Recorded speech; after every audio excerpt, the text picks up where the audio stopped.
Hey, how's it going, guys? We are back with with new reactions, more reactions and new reactions for DC's Legends of Tomorrow. Quick little disclaimer: if my voice sounds weird, like gravelly or rash or anything, it's because my throat feels weird. If it feels kind of off today, but I mean, I don't feel terrible, so I'm still gonna, push myself just a little bit and see how I can get through recording this, filming this reaction and everything, and then see just kind of like, if I need to see it to save the review for another time, or if I can actually do the whole thing in one sitting like I usually do or something. But if my voice sounds weird, then that's why. But yeah, Legends of Tomorrow. So season seven is out. It's been out for a while now. Well, the first few episodes, anyway. But yeah, season seven is out. Season six, but you can probably, if you look back, you probably know I did react to the first kind of two episodes, and then I think the third one, filmed it. Don't know what went wrong with it. I had some file issues, but also just me watching the episode just kind of felt kind of weird too. Because even by the time I got to the third episode, I was just so far behind that I just didn't really know how to feel about it. So I did it just never came up. But then after that, I just was like, you know what, great, I'm back to binging the rest of the season too. But it was a really fun season. Season six was a really fun season. Can't say the same when it comes to season sixes for a lot of different shows. But Legends season six was a pretty fun season. Interesting stuff with Bishop and some more cloning stuff going on. And getting to explore Spooner as well. Spooner being being the new kind of recruit and being the new kind of addition to the Legends team was really fun. She is really fun herself. So seeing her integrated into the team and seeing who she was and seeing her past and how she got her powers and I think what was it called, the not the mountain, not the mountain, the fountain. I think the Fountain of Imperium. I think it was called the Fountain of Imperium, like a really mystical and magical place that even Constantine was involved in. And then he died. Constantine died at the end too. He died, and he I'm pretty sure he legitimately died at the end and got absorbed. And yeah, I think Sarah saw him in like some kind of celestial vision or something. So I mean, in proper Legends fashion, weird shit went down, and some of it was emotional. Other stuff was just really weird and funky and funny and everything. So pretty classic kind of Legends season, pretty classic finale and everything. So that was cool. We had some stuff with Bishop, and then Bishop I think started off being. I mean, from what I remember, Bishop started off being like a fairly regular kind of guy who just kind of helped Sarah kind of recover from the injury she had, and then I think he revealed. I think he might have been involved in Ava's cloning things around, because then he even like his base had a bunch of different Ava kind of clones running around and everything. So I think from what I remember, he was involved somewhat. I think he was pretty much like an actual expert cloning kind of scientist and everything. So I think he was pretty involved in cloning Avas for the Time Bureau and everything. He was the one who kind of I think he pioneered it, or he invented it, or like he had some kind of expertise in the field of cloning. And then afterwards, and then Sarah died. I think the original Sarah died, and then she was cloned. My memory is it's kind of vague here and there. It's kind of vague, but I think most of it I remember. Most of it I can still recall. She died, but then she got cloned, and her clone is what lives on. So I'm really not sure if any of the original versions of the Legends are actually alive anymore. I think going forward now, I'm pretty sure that like most, if not all, of the Legends that we have now are just like kind of like somewhat variant versions of themselves, be it like time duplicates, or because I think there was that one episode where all the Legends died at the hands of the Legion of Doom, but then they're kind of, I think they're like their part. I think it was, I can't remember which one it was. I think either their past or future versions all were killed off in some kind of fashion, and then, or at least most of them, and then they just kind of went on. Like one version of them went on, and then the other versions died and everything. So that happened. And it was less shocking then, because we knew that another version was actually going off and everything. So that happened. But now I'm pretty sure now at this point, most, if not all of them, like are just like different variations of themselves, but then they still have the same memories, they still go by the same identity and everything. So not necessarily doppelgangers, but still just other versions of themselves. So Legends of Tomorrow, that's Legends for you. So there's that. And then Mick got pregnant in the head. And he had he had a brain pregnancy. He slept with he mated with is it not Barry? Not definitely not Barry. Gary. I forgot Gary. Gary was revealed to be an alien, and then he had a fiance with whom Mick mated with, and then he got pregnant. Mick got pregnant, and he had like little alien babies growing in his head and everything. So they had to suck those out, and they did get those out. I think like through the nose and maybe the ears, just like some kind of crevice in his head. So they got the babies out, and then they saved the babies by the end, and then the babies hatched, and the babies all ate Bishop. And then I think Mick was leaving. I think Mick was literally leaving to actually look after his babies, to actually look after the babies that he gave birth to. So, yeah. So I mean, I don't know if that's gonna be the last we see of Mick, because I think we've had characters leave and come back before, and like after periods of time, and we've had reunions and all that kind of stuff. So I think Mick is probably not gone for good, but for now, his arc has come to like a very very kind of temporary end, and he's got to go be a dad now, and presumably like a co-parent with. What was her name? Kayla. I think her name was Kayla. So he's probably got to be a co-parent with Kayla, and then introduce is it Lila, his daughter? I think his daughter must be Lila, or I think Lisa. No, not Lisa. I think pretty sure it's Lila. But yeah, I think probably gonna introduce Lila to her siblings, her alien siblings too. So yeah, I think Legends just pulling off some of the wackiest shit I've ever seen. Did have a few solid episodes here and there that I actually really enjoyed. I think the one favorite I can remember, simply because of the sheer concept and the effects and everything, the episode with the where Earth turned into like a bowling ball, like when the team had to face off against those alien bowlers, and then if they lost, then the planet would turn into a bowling ball, and the guy would keep it as part of his collection. And Earth literally turned into a bowling ball with the 3 little finger holes and everything, and they had to try and actually win to win against the opposing team, to try and win and save the other. I think that might have been. I think off the top of my head, like the one episode I really enjoyed that I can remember is that one. Like simply because of that sheer concept, and like the concept of like that whole kind of kind of galactic game and all that kind of stuff going on. So that was a really fun episode. But we had some fun stuff here and there. We had some really fun stuff here and there. And then yeah, I think that's pretty much what I can remember. I think we had Bishop and the clones. We had the alien stuff going on with Mick, and then. We had the Avalanche wedding. The Avalanche wedding went through. The finale had the Avalanche wedding, and it was pitch perfect. It was pretty much pitch perfect. And then they actually defeat. I think they defeated Bishop using the past version, like the previous version of himself, like the kind of pre-mad scientist version of Bishop. Was recruited / kidnapped by them to help them defeat present day Bishop and everything. So. Yeah, crazy season. So yeah, heroes hoping. Reactions for each and every episode of season 7 of Legends of Tomorrow. Heroes hoping. So it's one of the few Arrowverse shows and CW series I've left that I'm actually invested in, and I'm actually kind of looking to keep going on the channel and everything. So. Here's hoping. Here is indeed hoping. So yeah, that's pretty much. I think as of right now, that's pretty much all I can recall. Looking forward to more Spooner in the season 2. I think season 6 was her first season, and for her first season 2, she absolutely smashed it. I love her character so much, and I can't wait to see where they go with her, and like how we're going to move forward without Constantine too. Actually not having him in the picture is going to be kind of weird. Like we've had him for a good few seasons now, so I think it's going to be interesting seeing how the team moves forward without him. And moving forward with Spooner, I wonder if Spooner still has her I can't remember if Spooner still has her powers, because I think her powers were connected to the fountain, but I'm pretty sure the fountain got destroyed or something, or like something happened to it. And then John, I think John, as he was dying, got integrated into it, because I think John had his own thing going on with like dark magic and constantly drinking like blood or something, and he was embracing his dark side and fighting against it, and he and Zari went through like a whole thing.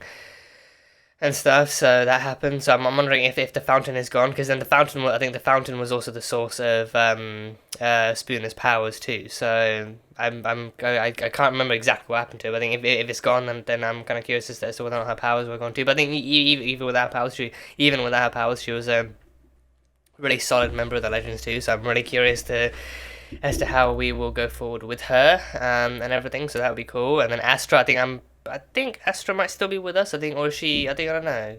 Because I think she's been mortal the entire season, but I think she was still with us for most of the season. So Astra, I'm not sure if she's still in the picture. But we got basically everyone who still would need to stay or would still find a reason to stay. So I think we still got like a Legends crew and everything. So nothing to worry about there. Aside from that, that's pretty much all I can think of right now. I'm sure, I don't know if there's going to be a recap, but I think if there is, then I'm sure that'll remind me. But yeah, but off the top of my head, that's pretty much all I can remember. So, yeah, Legends of Tomorrow, Season 7, Episode 1. Here we go for the reaction. So, let's go. Let's do this. Can they really portal onto another Wave Rider? The one that's not theirs? I don't think they can. Oh, it's out of juice. What? Okay. Every time with those things. Wait, Well, we definitely don't belong in this time period. We need to avoid any unwanted attention from the locals.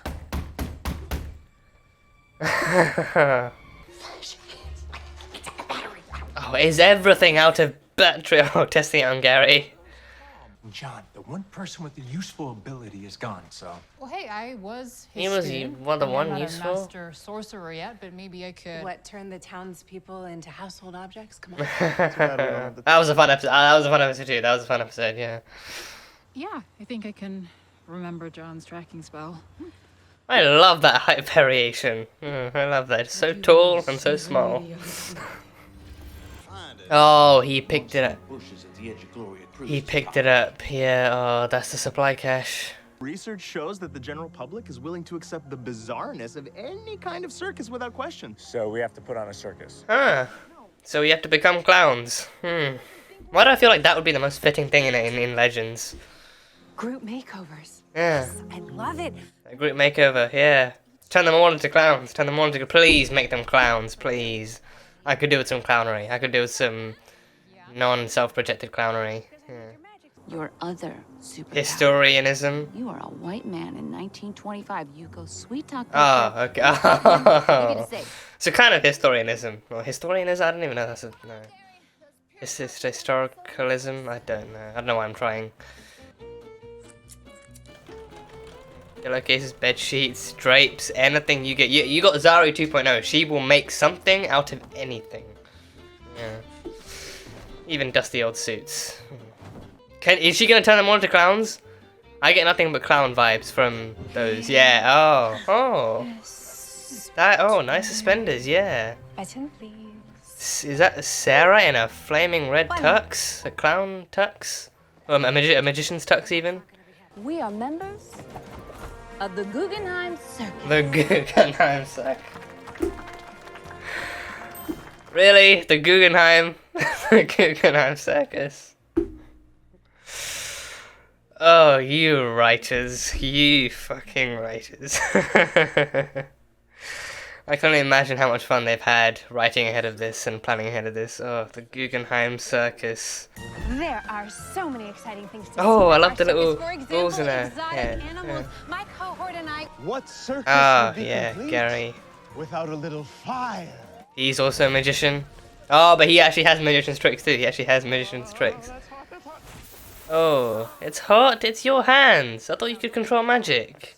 I thought maybe it belonged to her since she's foreign and all. Oh, well, we can tell you for sure that it's not hers, sir, but it is very dangerous. And who knows, there may even be a commendation for you from President Warren G. Harding once the case is declassified, you know? I believe she means Calvin Coolidge, because Mr. Harding is dead. That's it. Historianism. Historian stuff. Don't tell me it's empty. Do not tell me it's empty. That's right. Do not tell me it's That's empty. the Please don't be mission empty. in the- It's empty. I asked for one thing. I said, please don't be empty. They couldn't even give me that. Taking Courier beer run For fuck's sake. Mick Rory, you are... And he... Oh, he left the Time Bureau manual. At least there's a time bureau manual. He left the fucking Time Bureau. Of course he wouldn't any need for that. bears. Gummy bears. That's where I stash my emergency Oh, supply. Hair products, my foot. That's not where hair products go. They're literally called hair products. This is Sheriff Thomas Wood. Oh, he's reporting him now. A situation down here you ought to He's know. reporting an imposter. God damn it. God.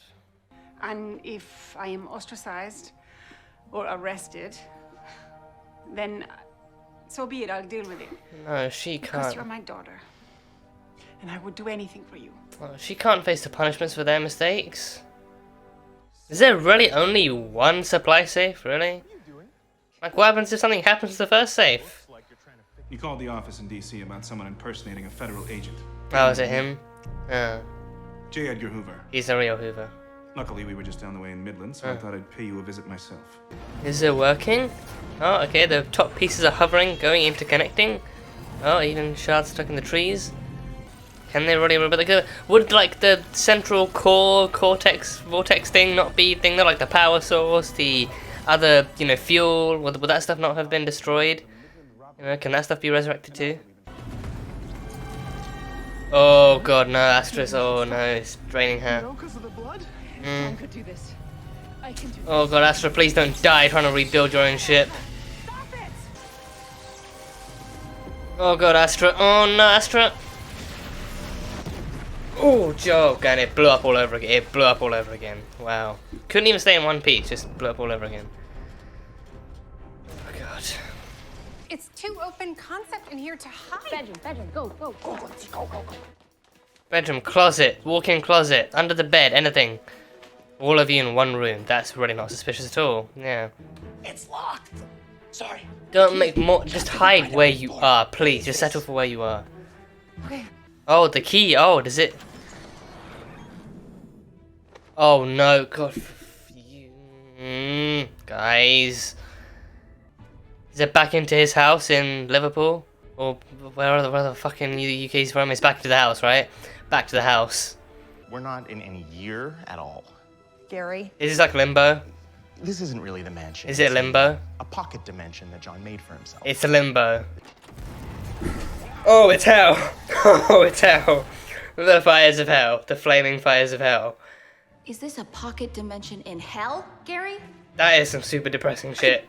Recommend only exiting through the door. Dude made a fucking pocket dimension in the depths of hell. That is... It's very John Constantine, but it's also depressing. Ow. Ow. My hand slipped. Possible that man is... Maybe he just thought you could use a nice, quiet place to be alone. Out of the spotlight for once. Out of the spotlight. B, I thrive in the spotlight. It's where I'm most me. Yeah, she's an You're extrovert. acting like I need to... I know it feels like the walls are closing in, but we will figure this out. You keep saying that. Okay, Sarah, but we're getting sloppy. And without memory flashers or time couriers or Gideon to guide us, we are lost. And you really think that manual will help? Probably not, but I just... I need to... I mean, Ava's been shown to, you know, prosper with order and structure and everything, so the rulebook is really the best tool she can use. Mind if we search your property, man? Does it really matter if I say yes or no? Surely you cannot do these things without consent, for fuck's sake. Okay. That's cool though, that's cool. They can easily come back in and out, yeah. Without blowing cover. Guys, the manual mentions an obscure scientist who laid the foundation for all of time travel, a guy named Dr. Gwyn Davies. He's alive Dr. right Gwyn now Davies. in 1925, and he lives in New York. Gwyn Davies.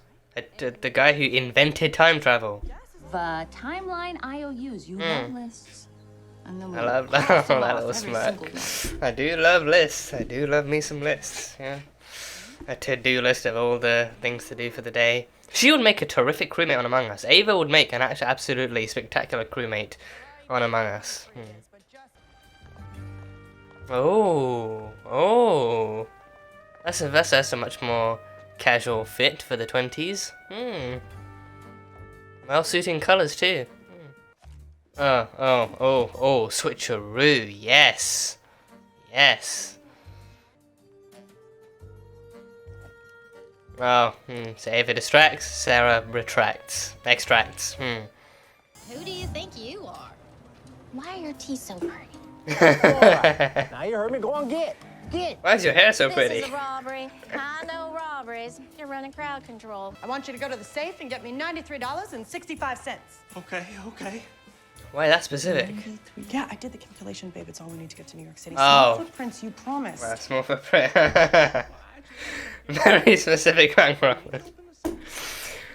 Very specific bank robbers. Yeah. No change. Keep your change. You can steal money from a bank, fine. But you don't steal somebody's gang name. All right, lady, look. You are a very concerning lady. Oh, gotta have a gang name. It's patriotic. Oh, what about the legends The of legend. tomorrow? The legends of tomorrow. Yeah. The Bullet Blondes. The Bullet Blondes. Well, Oh. it's not just Sarah and Ava. We're in the gang too. They're doing all the heavy lifting. Yeah, hey, they're carrying the team. Carrying the team, Bullet Blondes. Oh, wait. And live out your lives like none of this ever happened. Completing any historically significant events you might otherwise have done. Totally normal things that a bank robber would say. Totally normal things. The Bullet Blondes. Oh, hail the Bullet Blondes. Sorry about the guns. Oh, totally normal things for a bank robber to say. Bullet Blondes. I like it. I don't think that's going to change history, but I am going to write it down in our to-do ledger just to be sure that it doesn't. Yeah. Hopefully Hoover's on our Senate. To bank. Send it back to the bank. Gloria's Yeah. house. Oh no. He already roadblocked us? People just found out. The Bullet Blondes just became a thing. It's over, Bullet Blondes. Oh god. Get out of the car and put your hands on the ground. All right, let's do it. Everyone else, get down, get down. Okay, everyone, him steal up. Nate steal up. Steal up. Everyone else get down. Yeah. Don't worry about it, babe. We'll fix everything, I promise. There we go. Yeah. Yeah, just stainless steel. Stainless steel. Stainless steel. Oh. There we go. Yeah. Indefatigable! What? Is he on top of the car? How is he on top of the car? How did he make it on top of the... Oh. Is this guy even human? Is Hoover even human? Is he like the one alien aspect of the episode? Is he not human? I never missed twice. Oh! Oh! No, he's dead. Oh!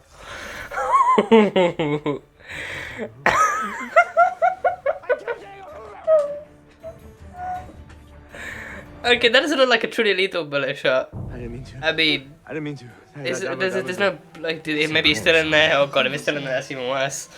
Oh no. Timeline. I give up. Goodbye. Goodbye. Oh, goodbye. She's deceased. She's gone too. Yeah, Ava Dot because he stopped working. That was one hell of a reflex. Just him taking out the gun and then boop, just all of a sudden steal. There are no witnesses. There are no witnesses. We're lucky. We gotta get rid of the body. Oh boy. Ava? Gary, that's your job. Oh. Lose the glasses. Oh. Lose the glasses. Want me to eat one of the most important figures of the 20th century? I've been reading true crime stories my entire life. This is my time to shine. Shut up and eat up, Gary. You're in the Bullet Blondes now. Oh shit. Yeah, the Bullet Blondes and the brunette boy. Well, he's a bullet blonde too. Fuck it, he's a bullet blonde. Yeah. Oh boy. Oh, Gary the alien's back. Yeah. So he's actually dead then. I mean, the bullet's still in there, but he's actually still dead. So. Yeah. So you're just gonna bury the pieces of the Wave Rider? Well, ain't gonna bury itself. Oh. Doesn't that look weird? Just two like bumps on the ground, like where stuff has clearly been buried. We don't need another John. We need you. I wasn't mad about the cops. I mean, I wasn't happy about them, but I was upset that you almost died. She could have lost a I like friend. having you around. Well, you're like my best friend. Oh, they're besties. Oh. Mm. No one's ever said that to me, but you're mine too. Aww. Good. Softness in If Legends. anything goes What wrong, more can you We'll want? handle it. I got your back. Absolutely. Spooner and Astra. Besties. Unum. That was the last word. Unum. Unum. E pluribus unum. I can't remember what that. I think all for many one or something. I don't know. I know it's a phrase. Whoa. Whoa. Who the hell is that? Is that Gideon? Wait, no, is that Gideon? Gideon! Ay, Dios mío. It's Gideon. Gideon? Is she alive? She's still alive? Gideon's still alive? Okay. So yeah, so that was a fun season premiere. The Guggenheim Circus, the Guggenheim. I think that kind of felt like the most kind of obvious and heavy-handed kind of little kind of thing, like a what's it called, like a jab from the writers at Guggenheim himself. You know, not the most not the most kind of liked or like, you know, admired or, respected person within this particular kind of kind of television kind of sect of kind of network television and everything. His work isn't really the most kind of appreciated or anything, and understandably so in a lot of different ways. But yeah, the Guggenheim Circus being the Guggenheim, the circus being the Guggenheim Circus too. I think I really badly wanted to make an Arrow season 4 joke, oh, the Guggenheim Circus. That's what this is just another way of titling Arrow season 4. But I feel like that would have been a bit too on the nose and stuff. So I feel like most people kind of recognize that and everything. But yeah, again, he's not the most kind of liked man within the Arrowverse. So. Yeah, don't have to. I don't know if the writers themselves were actually acknowledging that, or if they were just kind of poking fun at one of their kind of bosses in like an offhanded way, or in a kind of trying to be funny kind of way or something. But either way, they made that joke. They made it. Now there's no going back. So that's that. So the Guggenheim Circus was a thing, and yeah, I think with circuses too, I think you definitely do have more than just clowns. I think when they mention circus, my mind jumped to the most to the most kind of stereotypical thing that circuses do kind of come with, which is clowns. But then you got magicians too, you got acrobats. Especially with these guys, I think you got you had magicians, you had the clowns in I think Behrad and Zari kind of being in their own kind of really funky. I think Behrad looked closest to a clown with the suspenders and the waist high pants and the makeup and everything, and then Zari kind of looked more just like a dancer or like an acrobat or something. I think with a circus you can really get a variety. You can get clowns, acrobats, magicians, all sorts, and performing artists and everything. We can get all sorts. So I think with this one, they didn't go that far with everything, but they did kind of actually spread their wings out just a little bit and actually did kind of cover most of the bases of what circus kind of consists of. So that was cool. So the Guggenheim Circus, that's never gonna. I'm never letting that go. I'm never letting that go. So that's very, very fitting choice of title for a circus. Very fitting name for a circus. So that was cool. And Constantine has a hidden pocket, a hellish pocket dimension in a key and everything. So I think the way the key works is probably any it's a master key for his pocket dimension. So any lock you put the key into, and it might even be a master lock too. A master key, but then. Would the key work in any lock? Would it work that way too? Because then obviously I think the locks back then were very different compared to the locks we have now. Because now we have all those different little ridges and the teeny tiny keys and all sorts of stuff. So even if you tried, would it still work? Even if you tried it in the modern day too, in one of those, because then that key wouldn't even fit in one of those locks. So kind of a few questions, but either way, it fits in the lock, and then it turns the door into a door into the mansion, which is in limbo, which is in not limbo. It's in hell. If you open the door, it's the flaming hot fires of hell. Just like a little pocket dimension in hell where the mansion exists and everything. And it's his quiet place. It's John's quiet place where he goes to get some quiet and some peace and to maybe think and maybe even pine after Zari 2.0 or something. So. Who knows? But that's cool. He has like a little kind of mansion palace, like a mansion spot of his own that he kind of has and stuff. So I do hope / wonder that they if they'll actually use it again in the future. Maybe if because I think Zari was in there too. Zari actually stayed behind in there with with Behrad's gummy bears and everything, so she stayed behind. So I think I'm hoping that might be her way of actually coping with the loss of John, and then eventually actually moving on to her being in that place and her remembering and her using that as a place of solace and quietude and everything. Then eventually being you know what, I'm ready to let it go. So then she actually does kind of wave one last goodbye towards the end, and then actually lets the key go and actually does anything just over time, her actually kind of maybe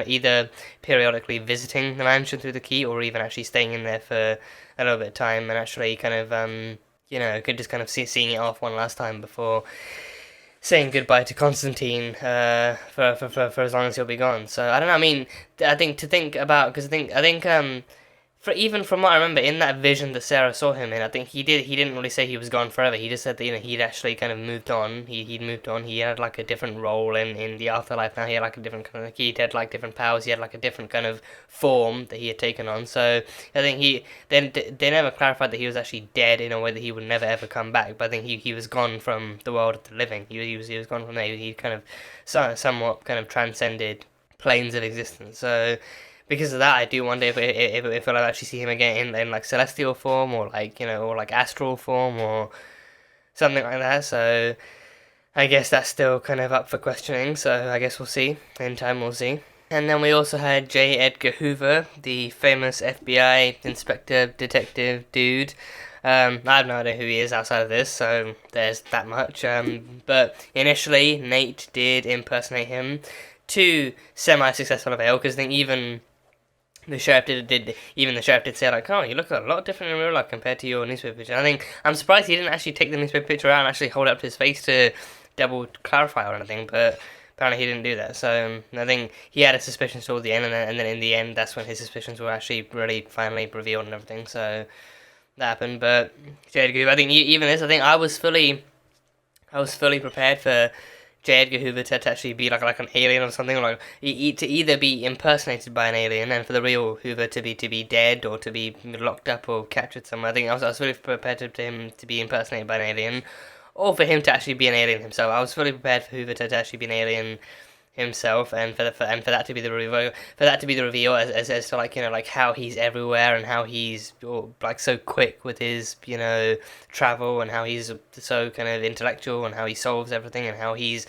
so good at what he does and everything, and why he's so feared in that regard. But no, I think he just turned out to be like a regular human who was intellectual and very, very fast paced and knew to crack down and get the job done and everything. So turned out to be the case, and then he died, and then J. Edgar Hoover died at the hands of the guy who actually, or at the very literal forehead of the guy who actually impersonated him to begin with. So I think that was those are some really quick reflexes, some super quick reflexes I did not expect to be quick, like that quick from Nate. Reflexes I did not expect to be that quick. So as soon as he took the gun out, Nate clocked the gun and instantly steeled up, and then I think it's also the fact that I think because I feel like usually, if like when he steals up and the bullets hit him, I know I'm talking about stuff like physics and realism in like a superhero show, but still, bear with me. I feel like usually what we see when bullets hit him and he's steeled up is that they bounce off. So then maybe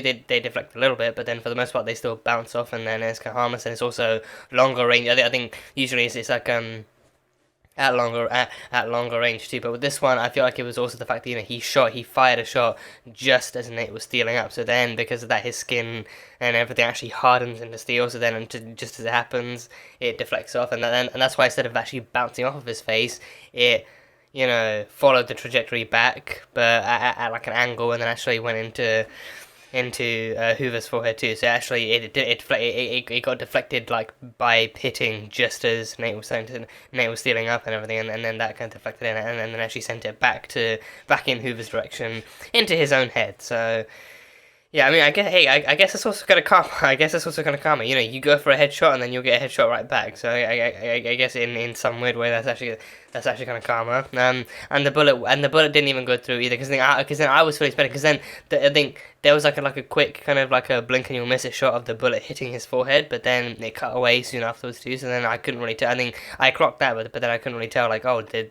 it actually show the bullet going through or what happened? But then, obviously, if the bullet goes through, you should then see a pool of blood starting to form around under the head from where the blood's coming out. But then there was none of that. There was like the kind of I think it was like a really kind of like a minor looking bullet wound on the forehead. But then there was no blood on the actual ground underneath his head either. So I think the bullet was still clearly in there. So I think that's also the way that like bullet physics and stuff works too. So I think the bullet is fast enough and strong enough to actually go through his head, but then it's still slowed down by everything inside his head that it actually doesn't come out again. So yeah, I don't know. I don't even know if I'm actually overanalyzing his death or anything, but it's just like, I think I saw it happen, wondered how it happened, and then wondered why there wasn't blood underneath his head for some reason, and then I was like, oh, so this is why. That makes sense. So So yeah, Nate killed Hoover. Nate killed J. Edgar Hoover. So that happened. So that kind of fucked with history, and that kind of sent Ava into a very, very relatable and very, very mood level kind of anxiety spiral. So that was that. So then afterwards, she came up with the solution, the true crime style solution to actually get rid of the body. Not even to bury it, but just to get rid of the body. And she knew that, you know, Gary was there on their team as a very, very carnivorous kind of alien, so he could easily get rid of the body in a way that no one else could.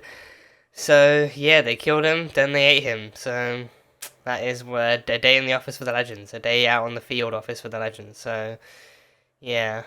And yeah, I mean, Sarah and Ava had their own kind of spiral in this episode too, with Sarah being the typical kind of adventurous and spontaneous one, coming up with all the plans and coming up with all these kind of like ideas of what they could do and how they could go about it, and like holding the circus and, you know, traveling and doing all the stuff that would consequently mess up history. And then Ava still being the kind of worrisome kind of time bureau agent, and BPBB being the kind of worrisome kind of, you know, time traveler that she is, and being like, no, we're already too far back in time and stuck in time when we shouldn't be, but now we're going to follow the manual, we're going to follow the rule book, we're going to follow the rules, we're going to make baby steps and avoid doing whatever we can to actually do whatever we can to avoid screwing up the timeline more than we already have, even if it is in, you know, classic Legends fashion and everything. So seeing their kind of back and forth and everything, as per usual, was great. It was great. And I think again, like a very, very Legend style, a very, very kind of Legend style honeymoon too. Like them getting married in the midst of like an alien invasion and doing their vows and,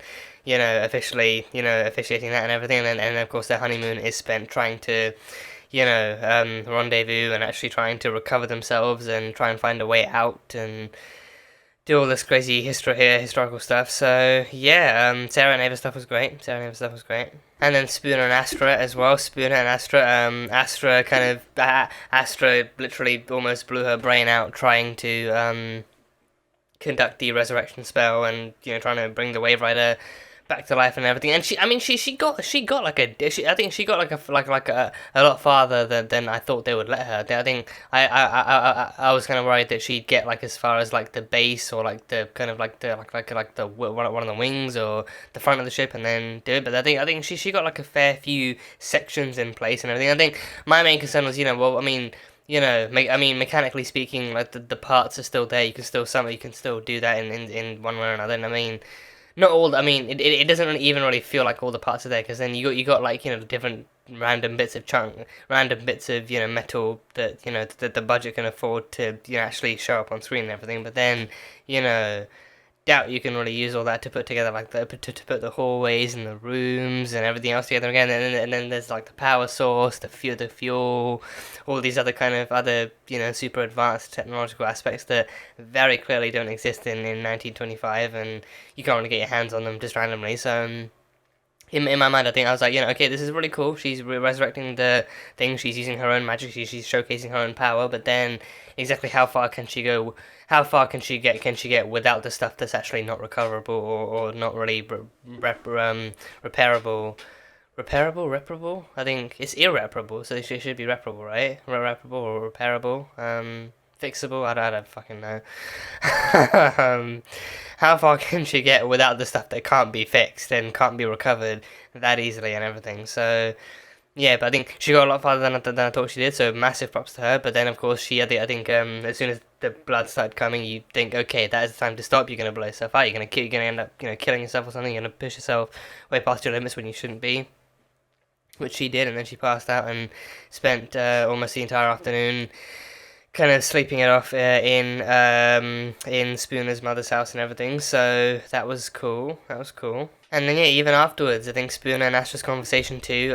You know, Astra kind of having that inner conflict of actually having like feeling like she failed her mentor, and actually feeling like, you know, her inability to produce the right kind of magic and the right amount of magic would probably disappoint John or something. But I am looking. I think especially after the last couple of seasons, I am very much looking forward to seeing Astra kind of grow into her own and become her own kind of magician, and actually like no longer being just the apprentice, but actually managing to use her own magic to her own wits, and actually learning to understand her own magic even outside of John's teachings and outside of John's kind of skill sets and everything. You know, because I feel like, you know, like they obviously very definitely kind of used Constantine to actually introduce magic into Legends and introduce magic into the Arrowverse, but then, you know, he's gone now, he's gone and he's left, so only makes sense for the people behind him, like the people carrying on his legacy behind him, like Astro, to actually kind of carry on in his wake and to introduce their own magic and actually carry on that kind of display of magic and the kind of, you know, like the kind of legacy of magic, if you will, in the show and everything. So I'm really looking forward to seeing how she grows into her own. She kind of understands her own power, her own levels, her own risks, and her own limits, and her own strengths, and actually starts to think like Astrologue instead of thinking like, you know, John Constantine's apprentice and everything. So, and even better, she's gonna have Spooner by her side. I'm really glad they actually established like a kind of best friendship between those two. You know, because I feel like on the one hand, it feels like everyone else is already kind of paired off with someone already. With like maybe like a couple of exceptions here and there, but it feels like everyone else has already kind of been paired off in some sense of the word. So especially with Astra and Spooner being somewhat the more recent additions too, I think it kind of makes sense that they'd actually kind of gravitate together and actually band together a bit more compared to the others. So Spooner and Astra, and I think one of my favourite things, the height variation, the height differentiation is honestly one of the cutest things I've ever seen. Like, you know, like Astra is just super tall, and then you got Spooner being like the kind of baby out of the two of them and everything, like she's super small, but no less, you know, ferocious or feisty or just, you know, badass. You know, she weirdly, you know, you may look down upon her because of how short she is, but then she'll still happily kick your ass and yeet you across a field of daisies. So be careful how you interact with her. So yeah, then Astra will, you know, bury you 6 feet under with some magic. So they will be a dynamic duo. They will be the tall magic and the short weapons. I mean, you know, like a Spooner is pretty much well versed in almost any kind of, you know, weapons, you know, melee or ranged or whatever have you. She's trained herself. She's you know, like I think maybe not like, I don't know if she's like a trained fighter, but I think she's an avid fighter. She definitely knows how to handle herself, and she knows how to, you know, dish out some punches, but and potentially even take some. But they are both equally and individually forces to be reckoned with. So very much looking forward to seeing where the show goes with Astra and Spooner, and of course again just them already kind of now kind of seeing kind of the best in each other and seeing some kind of goodness and some kind of kinship in each other too, actually establishing that they are each other's best friends is a really heartwarming thing to see. So, you know, like if Legends is anything, it is the kind of show where best friendships and familial bonds like that are born. So, you know, seeing what they've done for us already with various other characters and various other pairings, both platonic and romantic, I am eager to see in whatever direction they take Spooner and Astra and however they choose to portray them. I'm here for it. So yeah, that should be fun. And then I think some very last minute, maybe possibly even unintentional kind of magic from Astra sitting on that rock, sitting on the. I think they were either sitting on a pile of tech, on a pile of Wave Rider kind of, you know, junk that Astra Spooner, that Astra, I think, was it Spooner or Astra? I think it must have been Spooner. I think it's Spooner that Spooner buried, or I don't know, either sitting on an unburied piece of Wave Rider junk or a buried piece, but either way it was Wave Rider junk, and I think a very kind of inadvertent kind of piece of bit of magic then happened to actually bring Gideon to life. So Gideon is still alive then. So it's about, so I think Gideon was either manifested, or she manifested from maybe manifested from whatever was left of Gideon in the wreckage, or she could have been just what's the word, resurrected, you know, in that form too. I think she could have either been in like mostly dead from the wreckage and then resurrected. I think maybe the one resurrection that actually worked, actually bringing a human back to life, because even then technically Gary did say that the resurrection spell that John uses that Astro was trying to reproduce had never been used on inanimate objects before, but it only worked on humans. And I think Gideon isn't necessarily human, but she is like a humanized kind of AI, and she's had she's had like an actual human body plenty of times before reverting back into AI form too. So she does have like an actual humanoid kind of body that she can be transferred into, and that she can be manifested into as well. Like, you know, Amy Pemberton, I'm pretty sure is her name. The actress that plays Gideon, Amy Pemberton, Amy. I'm pretty sure it's Amy Pemberton. You know, like she does the voice work for the character, and also when necessary, she actually does show up and do the actual body and face work too. So, you know, easily just like that's the body Gideon can go into. So I think now Gideon is now in. Maybe in human form, I think, because then I think I don't know if maybe she then still kind of like without knowing if she did still set off the resurrection spell, then maybe it actually worked, but then actually took like a disembodied AI that was barely living under all that junk, that had barely survived under all that junk, and then actually kind of gave it like a human body to inhabit now. So maybe Gideon is still there, but now Gideon is back in like an actual human body and everything. So that's going to be interesting going forward, like a human Gideon, like the way is still destroyed, but now we, you know, get like a potentially human Gideon, but possibly human Gideon even, to help us and everything. So I wonder if that'll be like the Dr. Donna, or like the one-hearted Doctor. I think from Journey's End in season 4, well, when we had the Doctor that was actually grown from like one hand, and he had one heart, but then he still had the mind of the Doctor, so he was still as intelligent and as intellectual, and he still knew stuff. So I wonder if that's going to be the same with this one too. Like it's actually going to be Gideon with her intellect and with her intelligence and her years and her multitude of knowledge and everything, but then in like an actual human body with human organs. So then if they do that, then I think it's going to be interesting moving forward with an actual human Gideon who has human requirements, but then also actually then moving forward knowing that Gideon can now die again. But then maybe this time if Gideon dies, then she dies for good, because then that's human Gideon. So I don't know. I think part of me feels like I'm thinking too far ahead. But either way, Gideon and Spooner and Astra. So yeah, looking forward to that trio. And yeah, last but not least, Dr. Gwyn Davies. Apparently that's the man they need to visit. He is the man who laid the foundation for time travel. So he apparently, I think he by those words, he invented time travel. He actually, you know, I can't help but wonder what if, like, because then the common saying is that magic is just science that hasn't been discovered yet, but then also that, you know, the things that seem or sound impossible are just things that seem or sound impossible, are just different kind of scientific discoveries that haven't actually been made yet, haven't actually happened yet, and everything. So then I wonder, would time travel then have been like an actual method of kind of, you know, dimensional traversal that he discovered, or would he have actually invented it? Like, would he have actually instead found a way to actually maneuver time with a machine, or would he have actually found the way? Because then time travel then is actually just like traveling through time, traveling into the future quicker than you're meant to, and then traveling to the past in a way that you're not meant to, but then you still do and you still can and stuff. So I mean, I trust that those kinds of more kind of nerdy questions will be answered by the time next episode actually rolls around. So yeah, but Gwyn Davies, he's the one who actually laid the foundation. So then he kind of helped, you know, like it's because of him that the Time Masters were everything. It's because of him the Time Bureau was everything. It's because of him that the Flash keeps, you know, doing what he does to the timeline and stuff. But yeah, Gwyn Davies is the man responsible for time travel. He's the man responsible for time travel. So if they go to him, and then but then it depends though. Like, I think they said he's the one who laid the foundation, but then does that happen in 1925? Does that actually happen in 1925, or do the legends then have to actually help him discover it, or do they have to actually wait for him to actually discover it, and then actually, you know, for him to actually reach a point where he can actually help them in a way that's actually effective? Because then there's no guarantee that by the time they see him, he's got it all figured out, or maybe he's actually, you know, still kind of stuck on it, or he's still halfway through and he's maybe kind of going back and forth because it feels like an impossible kind of project.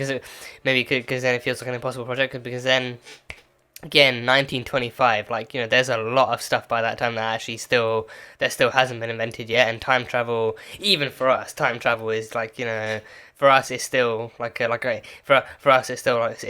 pipe dream. So, you know, time travel in 1925, I mean, granted, this is like an alternate universe where all this shit actually happens and it's, you know, fictional and all that kind of stuff. But then yeah, I think I do wonder, like, you know, if it's going to be a case of like, oh, they now have to help Gwen Davies discover time travel or understand it better or invent it or something, or maybe or maybe they actually just can't intervene and they have to actually wait for him to figure it out and then, you know, come to a point where he's actually useful to them and everything. So we'll see. But Gwen Davies is the man to me. He's the one who laid the foundation for time travel, so he's the one they got to meet. So yeah. And yeah, we had the bullet blonde stuff. The bullet blonde stuff was honestly some of the best stuff I've seen too. That was just really amazing to see. And even like that woman outside the bank talking with Nate too. Like that woman again, she's just incredibly concerning too. She has no problem with bank robbers, but then the hype men need to get better at their job. And then, you know, I think even the whole thing is like, oh, you know, you can rob banks all you want. That's fine by me. But what you can't start doing is plagiarizing other bank robbers and other gangs too. You can rob whatever the hell you want, but then the moment you start taking another gang's name and start doing stuff in their name, that's when she's gonna have a problem with you. So she had no problem with them being their own little gang. She had no problem promoting them either. Actually, you know, you like actually then hailing their name and actually spreading the word and getting people riled up and everything. But then yeah, I think she had some very interesting concerns. She was a very interesting and yet simultaneously concerning kind of lady too. So yeah, she was definitely something else. She was something else. So yeah, there's that was when the bullet blondes, the bullet blondes, that's an awesome name too. Awesome name for like Sarah and Ava. I think they did like I think it's like definitely like an obvious kind of favorite to, what was it called? What were they called? Back in that episode where they had the different realities and everything. The Sirens of Space-Time. The Sirens of Space-Time, where they had Gideon too. They actually had Gideon in human form. Then they had Ava and they had Sarah too. So I think Sirens of Space-Time, that was equally awesome. But now the Bullet Blondes too, Sarah and Ava in 20s fashion with guns, and so like Ava doing the distracting, Sarah doing the extracting, and then finally bullets in the ceiling and everything. Just top-notch stuff. Just really, really great stuff. So that was fun.